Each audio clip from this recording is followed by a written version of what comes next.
Дорогие друзья, показываю еще раз пугало. Сейчас ветер такой сильный стал. И вот наша пугало вот так развивается. И то тоже качается.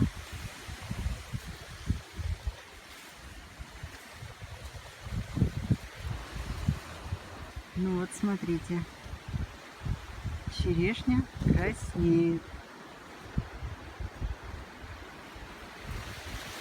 Вот. Потом мы их перенесем